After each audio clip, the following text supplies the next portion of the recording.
वो जवाब जो है आपके लिए जरूरी, जिम्मेदारी हमारी होगी। हर क्षेत्र की खबरों से जुड़े रहने के लिए बने रहिए वॉइस ऑफ अमेठी पर।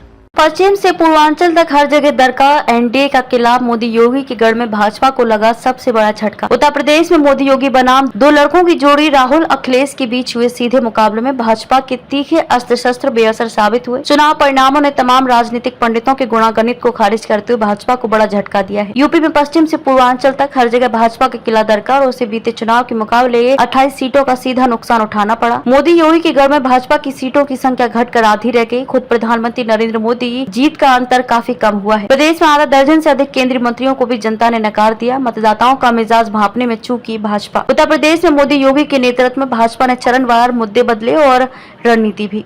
सनातन धर्म, मंगलसूत्र, राम मंदिर के साथ ही ध्रुवीकरण की भी कोशिशें हुई, लेकिन मतदाताओं का वास्तविक मिजाज भांपने में पार्टी कामयाब नहीं हुई। वहीं सपा का पीडीए, पिछड़ा, दलित और अल्पसंख्यक फॉर्मूला, संविधान बदलने व आरक्षण खत्म करने का दावा अपेक्षाकृत असरदार दिखा। बेरोजगारी, अग्निवीर और पेपर लीक जैसे संवेदनशील विषयों को उठाकर सपा कांग्रेस ने युवाओं को भी झकझोरा, जिसका नतीजा 2019 के मुकाबले हर चरण में भाजपा की सीटों की संख्या में गिरावट के रूप में सामने आया। 64 सीटों से सिमटकर 36 पर आई भाजपा। पिछले चुनाव में अपने सहयोगी अपना दल एस के साथ 64 सीटों पर जीत दर्ज करने वाली भाजपा में 36 सीटों पर सिमट कर रह गई। वोट प्रतिशत में भी जबरदस्त गिरावट दर्ज की गई और ये पिछले चुनाव के मुकाबले 8% तक गिर गया।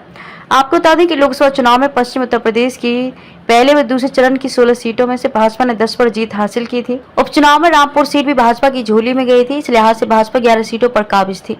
इस बार इन 16 में से 10 सीटें भाजपा और उसकी सहयोगी रालोद को हासिल हुई हैं। वहीं तीसरे चरण में 10 सीटों में पिछले चुनाव में भाजपा को 8 और सपा को 2 सीटों पर संतुष्ट करना पड़ा था। इस बार सपा की सीटें बढ़कर 6 हो गईं, जबकि भाजपा की घटकर 4। पिछले चुनाव में चौथे चरण की सभी 13 सीटों पर भाजपा काबिज हुई थी। इस बार यह आंकड़ा घटकर 8 पर सिमट गया है।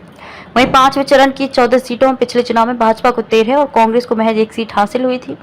इस बार बदले माहौल में भाजपा घटकर 4 और कांग्रेस बढ़कर 3 पर पहुंची है। सपा को इस चरण में 7 सीटें हासिल हुई हैं।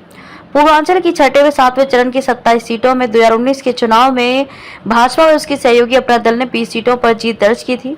इस बार घटकर ये आंकड़ा 10 रह गया है। सीटों के लिहाज से दूसरा चरण ही भाजपा के लिए बेहतर रहा। अंतिम 3 चरणों के चुनाव में जनता की उम्मीदों पर भाजपा प्रत्याशी उतने खरे नहीं उतरे।